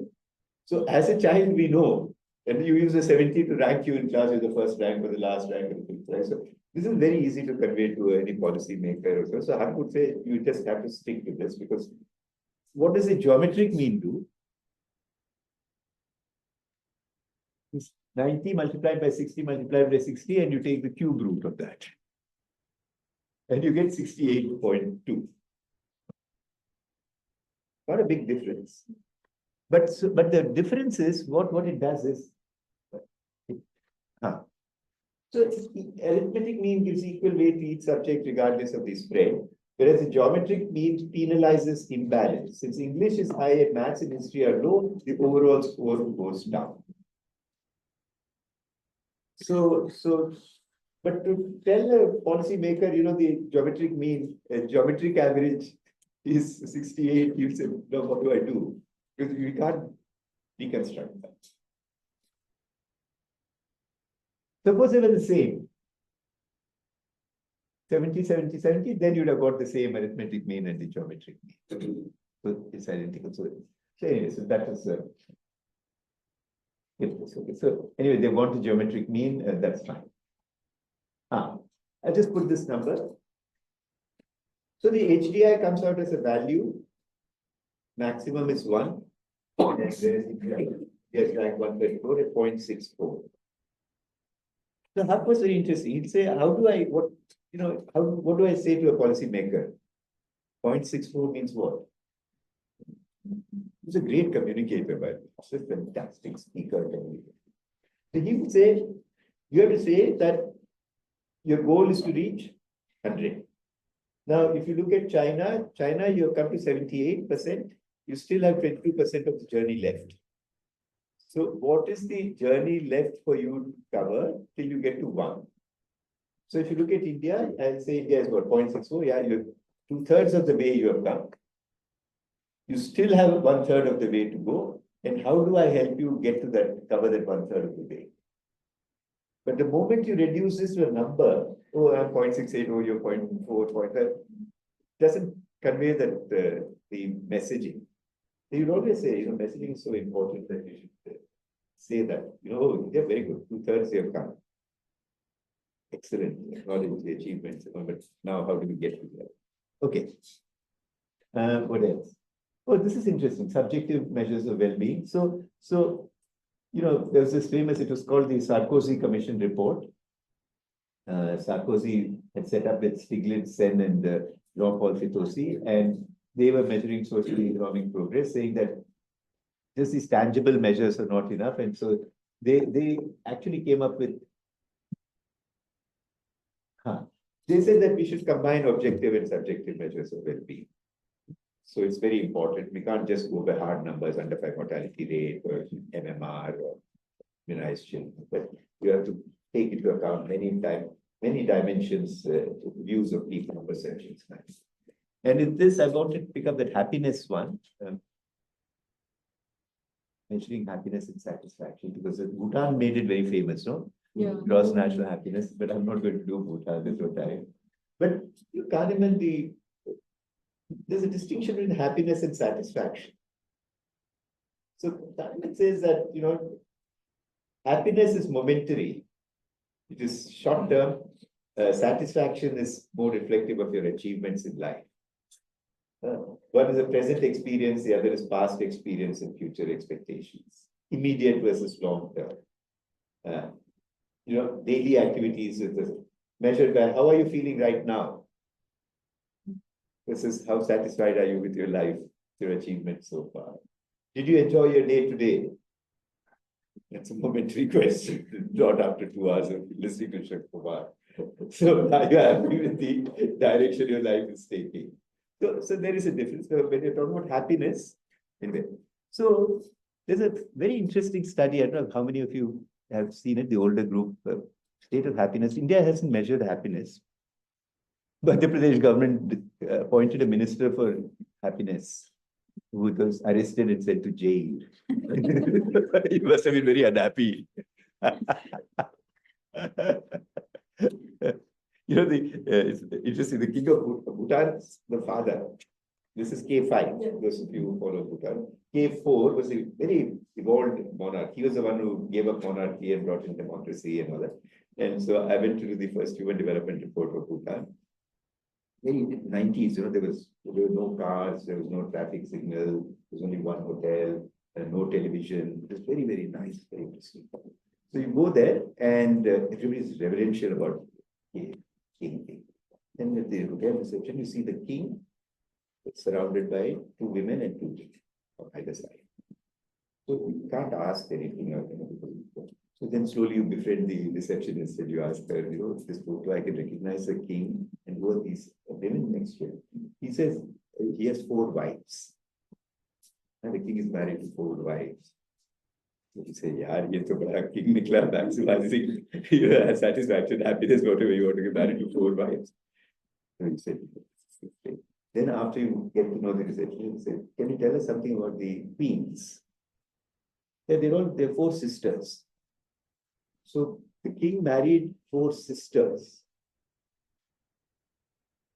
And then I said, this is really a king who practices what he preaches. Because how do you maximize happiness? The advantage of marrying 4 sisters, you have to deal with only one set of in-laws. Can you imagine the plight of the king? You have to deal with 4 in-laws and juggling. So I was just joking. So happiness is a very funny idea, but they've got an index of doing. The only survey that I came across in India, which some of you might have seen, the Pop Council and IIPS, it's an old survey, but very interesting. They did a youth survey. And they interviewed 51,000 young people in this age group of 15 to 29. Roughly 6 states, and they said it's 40% of the sample. So they have state-wise data, and the aggregate, they say, is for India, which is fine.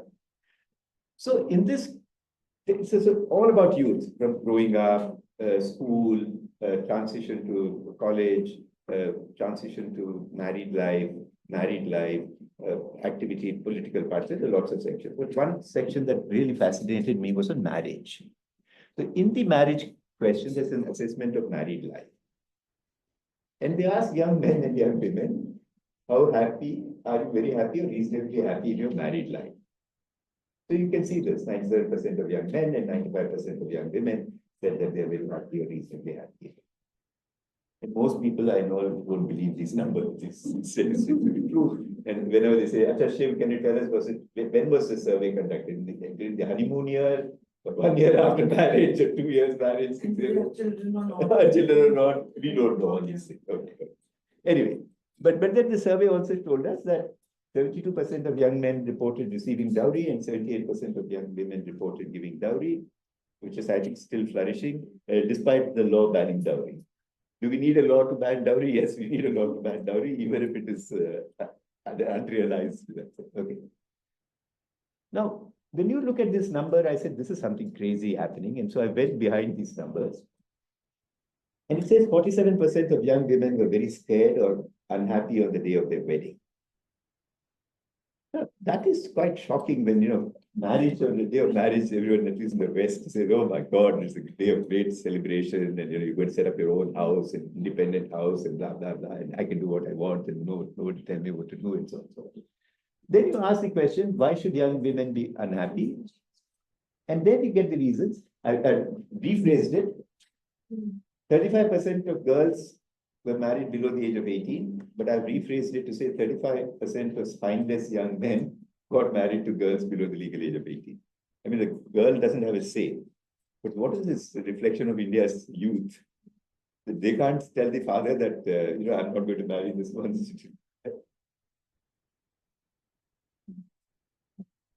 40% of parents agree that girls should not be allowed to decide about their own marriage. Proportion was as high as 63% in rural Bihar. 54% of parents did not even ask for their son's opinion about when to get married. I mean, this is Papa, ये मेरा पार और टालने कर दीजिए, जब भी सौदा कर सकते हैं, मेरा करा दीजिए, कोई फर्क नहीं पड़ता. 64% of young men were meeting their spouse for the first time on the day of the wedding. So it is actually scary for women, huh? 81% of young men did not get a chance to meet or speak to their fiancé alone before the marriage. Huh? So just when you look at the whole this institution of marriage through the lens of freedoms, marital choices and marital freedoms that young people have is just ridiculous. And so we're not getting anywhere as an evolved society. This is the story. But this is interesting. Just very quickly. Do we have 5 minutes here? Yeah. I just put this because this is acquaintance with spouse before marriage. Anyway, forget it. Let's state-wise, I think, in met on wedding day, 91% in Bihar. So married men, married women. Tamil Nadu is very progressive, I must say. Love marriage. Again, Tamil Nadu numbers are quite good, no? Whenever this love marriage is it's a very India-oriented term, because nobody abroad understands what is a love marriage. The opposite is a hate marriage. And love marriage. Huh? Also, love come arrange. Love come arranged. That's a very Indian term. It's like saying, it's like in India, you say, "Inko to sugar hai." He has sugar. What do you mean you have sugar? I also eat sugar. What do you mean he has sugar? They mean diabetes, no? So these are very strong Indian. So in the US and all, they say, what is love marriage? And I said, love marriage in India is an institution. In the US, you marry the person you love. In India, we love the person we marry. That's Pop Council went to Bihar and UP in 2016, just before, and repeated the same questionnaire.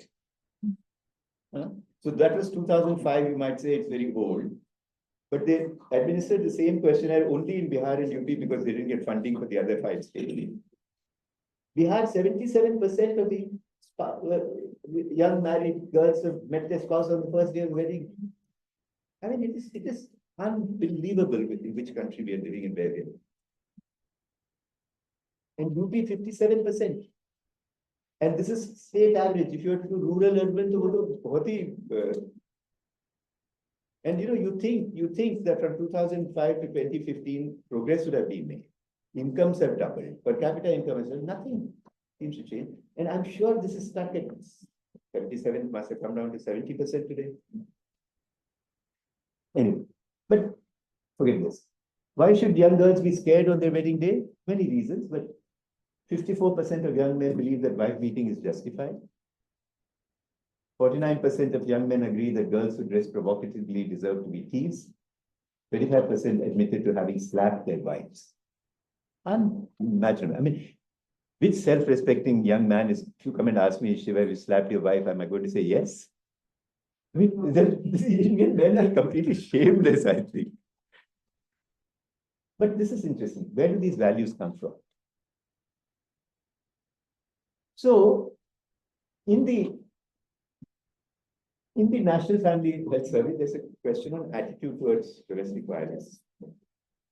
They asked men and women, is a husband justified in hitting or beating his wife? And look at that, over 15 years, consistently a higher proportion of women say that the husband is justified in beating the wife than the husband. For women, it has come down from 54 to 45, bigger drop from men. But men are also now becoming more aware of all these laws and all, you beat somebody and so on and so forth. Now, what are the top reasons you can beat your wife? First of all, you should not beat your wife. What are the reasons? What is the top? Can you guess? Not Domestic childcare. responsibility. Oh no, where are you? Well, how many of you are married? Nobody is married. 2, 3. Can you imagine? Disrespect for in-laws features first in 2005-06, and again it's first ranked in 2019-2021. And argues with him is no doubt, goes out without telling him is also there. Suspect she's unfaithful is even lower.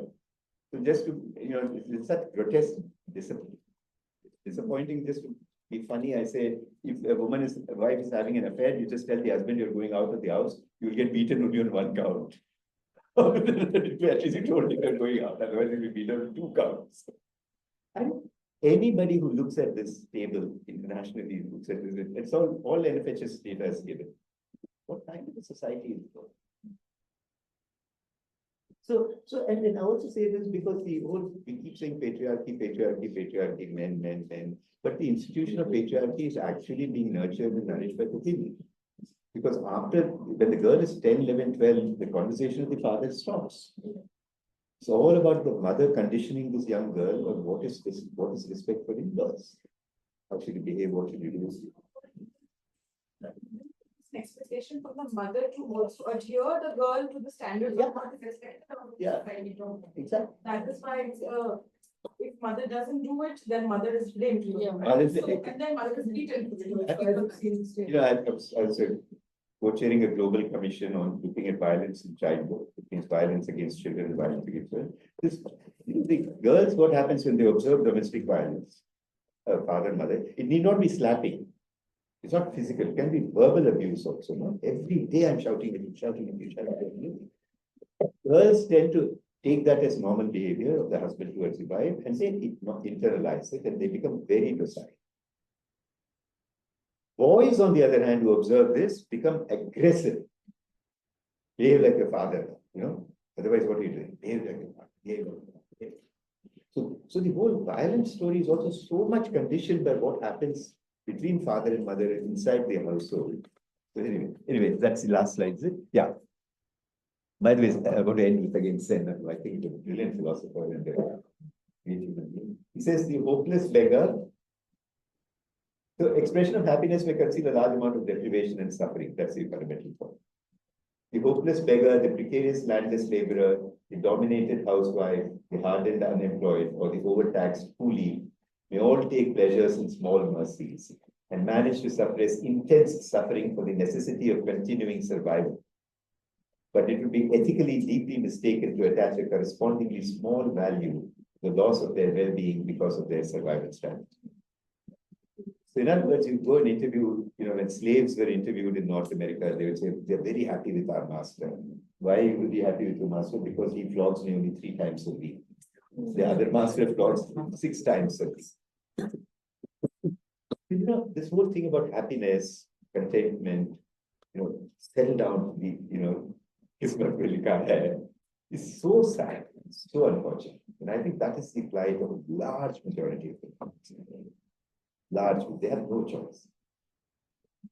Whether it comes to marriage, whether it's coming to pursuit of your, whatever your desires are, you want to go meet your friend, you want to go on a holiday, you can't do anything.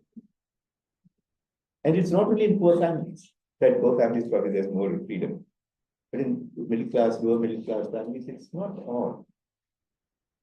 And even in your, how many of you can say, hey, listen, Shiv, you stay at home, I'm going out with my girls for a drink today evening.